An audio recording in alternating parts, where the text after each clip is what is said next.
किसके लिए करते हैं हम काम? रोटी, कपड़ा और मकान।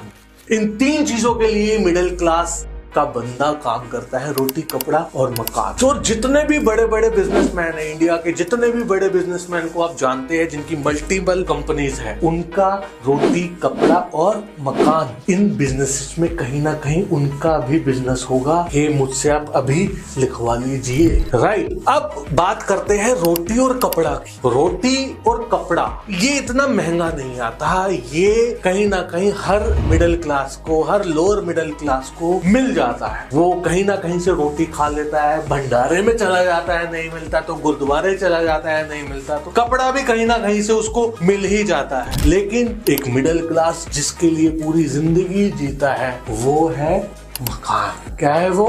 मकान। तो आज मैं आपको रियल एस्टेट का बिजनेस मॉडल बताऊंगा।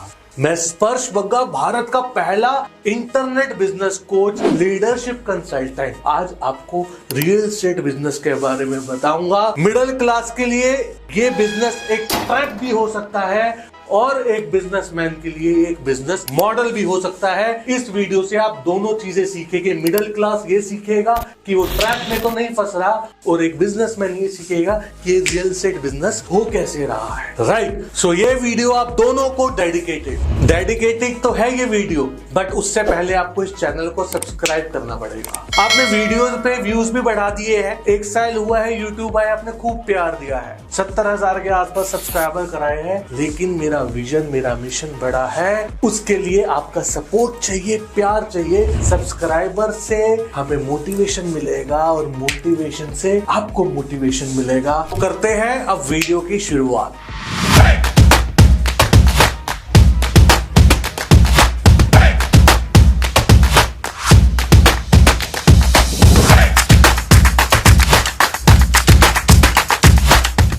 एक मिडिल क्लास के बंदे का इमोशंस खाली 2 चीजों के साथ सबसे ज्यादा होते हैं। वो एक है मकान और एक है गाड़ी। इन 2 के साथ एक मिडिल क्लास का इमोशन सबसे ज्यादा जुड़ा होता है। मकान लेने के लिए वो पूरा दिन रात मेहनत करता है, अपनी जिंदगी कमाई लगाता है, तब वो मकान खरीदता है। आज मैं आपको ऐसा रियल एस्टेट का ट्रैप बताऊंगा और ऐसा रियल एस्टेट का बिजनेस मॉडल बताऊंगा जिससे कि आपको कैलकुलेशन करना आ जाएगा और आपको इन्वेस्टमेंट करना आ जाएगा। आजकल शहरों में रियल एस्टेट बिल्डर बड़ी बड़ी लैंड्स लेता है, मल्टी स्टोरी अपार्टमेंट्स बनाता है, मल्टी स्टोरी मॉल्स बनाता है, कमर्शियल मॉल्स बनाता है और लोगों को अट्रैक्ट करता है कि आप आइए और यहाँ पे इन्वेस्ट करिए। मिडिल क्लास का बंदा अट्रैक्ट हो जाता है क्योंकि सोसाइटीज के अंदर फैसिलिटीज होती है, स्विमिंग पूल, क्लब और भी बहुत सारी फैसिलिटीज होती है। लेकिन आपको ये सोच समझ के इन्वेस्ट करना है कि ये इन्वेस्टमेंट आपके लिए ठीक है नहीं है। मैं ये वीडियो इसलिए बना रहा हूं क्योंकि अभी कुछ टाइम पहले मैं एक लेडी से मिला जिनकी एज अराउंड 55-60 के आसपास थी और उन्होंने एक कमर्शियल प्रॉपर्टी खरीदी है कमर्शियल मॉल के अंदर, जो कि बिल्डर द्वारा बनाया गया था। उस मॉल के अंदर हजारों शॉप्स थी, हजारों ऑफिसेस थे और उसमें उनकी भी एक शॉप थी। एंड शी सेड कि आप मेरी ये जो शॉप है 10 लाख रुपए कम में खरीद लो, इसकी मार्केट वैल्यू 45 लाख है, आप मुझसे 35 लाख में ले लो, मुझे ये प्रॉपर्टी को किसी भी कीमत पे बेचना है। और जब मैंने उनसे पूछा कि ऐसा क्यों, तो शी सेड कि मेरे घर पे इस प्रॉपर्टी की वजह से रोज कलेश होते हैं, मेरे घर पे रोज प्रॉब्लम होती है, रोज लड़ाई झगड़े होते हैं, मुझे इस प्रॉपर्टी को बेचना है एट एनी कॉस्ट। तो मैंने इसको थोड़ा सा ठीक से जानने की कोशिश करी, एक्चुअली ऐसा हो क्यों रहा है, आपके घर पे प्रॉब्लम क्यों हो रही है, आपने एक इन्वेस्टमेंट करी है। तो उन्होंने मुझे पूरी चीज समझाई और वही चीज मैं आपको समझा रहा हूँ, कुछ उसके अंदर चीजें कैलकुलेशन अपने डाल के। उन्होंने एक प्रॉपर्टी परचेज करी जिसकी मार्केट वैल्यू 25 लाख थी जब उन्होंने परचेज करी, आज से 10-12 साल पहले। और जब उन्होंने प्रॉपर्टी परचेज करी तो सबसे बड़ा उन्होंने रिस्क लिया कि बिल्डर ने उनसे वादा किया था कि वो उनको प्रॉपर्टी 5 साल में बना के देगा, जिसमें बहुत सारे बिल्डर फ्रॉड कर जाते हैं और वो प्रॉपर्टी के प्रोजेक्ट रुक जाते हैं। लेकिन इस बिल्डर ने ऐसा नहीं किया, इस बिल्डर की कमिटमेंट यहां तक पूरी हो गई, इस बिल्डर ने एक प्रॉपर्टी बना के उनको डिलीवर कर दी। अब जब बिल्डर ने उनको प्रॉपर्टी बना के डिलीवर करी तो फिर बिल्डर का कॉल जाता है ऑनर के पास कि आप पोजेशन लीजिए, पोजेशन लीजिए, पोजेशन लीजिए, पोजेशन लीजिए। पोजेशन लेने का मतलब होता है कि अब आप अपनी प्रॉपर्टी की इनकी ऑनरशिप जल्दी से जल्दी ले लीजिए और पेपर्स अपने नाम ट्रांसफर करा लीजिए। और जैसे ही वो पेपर अपने नाम ट्रांसफर कराएंगे तो उस ऑनर का मेंटेनेंस देने का काम शुरू होता है। राइट, मेंटेनेंस क्या होता है? जो उस मॉल का मेंटेनेंस बिल्डर करेगा, और मेंटेनेंस 10 रुपए स्क्वायर फीट के हिसाब से था। उनकी दुकान जो थी वो थी 500 स्क्वायर फीट की, जिसका मेंटेनेंस था 5,000 रुपया महीने का। अब ध्यान से सुनिएगा, 500 स्क्वायर फीट की उनकी शॉप थी और उनका मेंटेनेंस था 5,000 रुपया।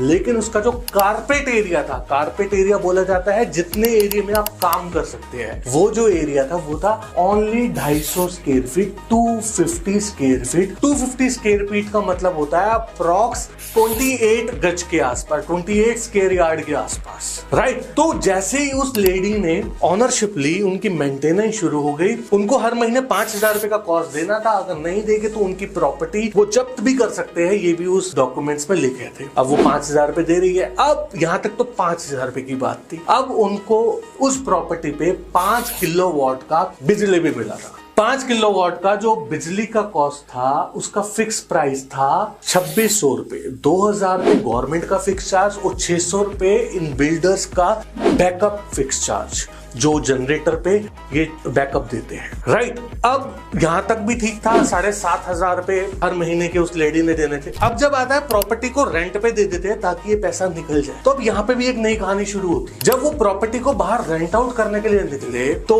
उस मॉल की अभी वैल्यू ही नहीं थी। उस मॉल के आसपास अभी लोग बसना स्टार्ट ही नहीं हुए थे। उस मॉल के आसपास अभी ऑफिसेज ही नहीं बन पा रहे थे। उस मॉल के आसपास कोई पब्लिक ट्रांसपोर्ट ही नहीं था। तो वो चाहते हुए भी अपने उस शॉप को रेंट पे नहीं दे पा रही थी, और अगर रेंट पे दे भी देती तो भी उनको रेंट से कुछ कमाने के लिए नहीं मिलता। वो सारा पैसा बिल्डर के पास ही जाता घूम के। तो यहाँ से एक बिजनेस मॉडल आता है निकल के कि अगर बिल्डर बनते हैं तो प्रॉपर्टी भी आपने बनाई, प्रॉपर्टी आपने बेची भी, और उसके बाद भी वो पैसा घूम के आपके पास आ रहा है मेंटेनेंस के रूप में, कि वो किराया जो उसके पास जाना था वो भी घूम के आपके पास आ रहा है। तो ये बिजनेस मॉडल बहुत जबरदस्त था। उसके बाद एक और बिल्डर का एक और बिजनेस मॉडल देखिए। बिल्डर जब ये प्रॉपर्टी का बहुत बड़ा सा मॉल बनाता है, वो क्या करता है, बेसमेंट यानी कि लैंड वो अपने नाम रखता है, और उस बेसमेंट में बनाता है वो पार्किंग। क्या बनाता है? पार्किंग। और उस पार्किंग का एक गाड़ी का किराया वो 1,000 रुपया रखता है एक महीने का। यानी कि अगर वहां पे 1500 ऑफिसेज है या 2,000 ऑफिसेज है, और 2,000 ऑफिसेज में अगर एक गाड़ी भी है, तो वो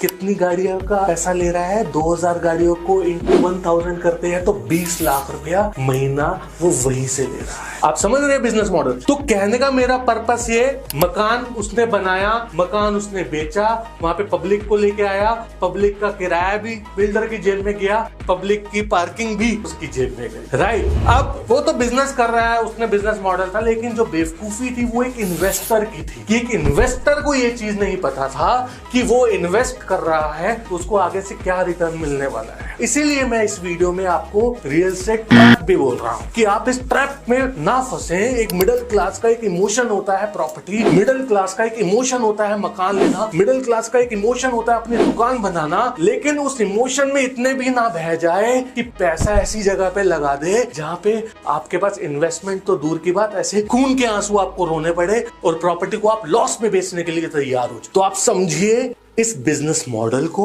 आप समझिए इस ट्रैप को, ये किस तरह का ट्रैप है जो मार्केट में चल रहा है। और आपको इस वीडियो से बहुत कुछ सीखने को मिला होगा। जाते जाते एक और चीज बताता हूँ। मैंने उन लेडी से जब पूछा कि आपने ये प्रॉपर्टी कमर्शियल में क्यों खरीदी, आप तो रेजिडेंशियल में भी ले सकते थे, आप कहीं और भी ले सकते थे, तो शी सेड कि मैंने ये प्रॉपर्टी इसलिए खरीदी क्योंकि मैंने बहुत सारे वीडियो, बहुत सारे कमेंट्स, बहुत सारे कंटेंट पढ़े थे जहाँ पे बताया गया था कि कमर्शियल में रेंट ज्यादा मिलता है, लेकिन आपके सामने मैंने पूरा चिट्ठा खोल दिया है कि किस तरह से रियल एस्टेट ट्रैप चल रहा है। आप समझदार इन्वेस्टर बनिए। बिल्डर का तो काम है पैसे कमाना, राइट। अब बिल्डर भाग भी जाते हैं, लेकिन इस बिल्डर ने तो डिलीवरी दे दी टाइम पे, और डिलीवरी देने के बाद भी पैसे कमा रहा है। तो ये उसका एक बिजनेस मॉडल था, लेकिन समझदार आपको बनना है, समझदार एक इन्वेस्टर को बनना है कि उसका पैसा कहाँ पे जा रहा है, उसके पैसे से उसको रिटर्न मिलेगा मिलेगा या नहीं मिलेगा, और अगर मिलेगा तो कितने टाइम में मिलेगा और कितना मिलेगा। और इसीलिए मैंने वीडियो स्टॉक मार्केट में भी बनाई थी, जिसमें मैंने बताया था कि स्टॉक मार्केट एक जुआ है, स्पेशली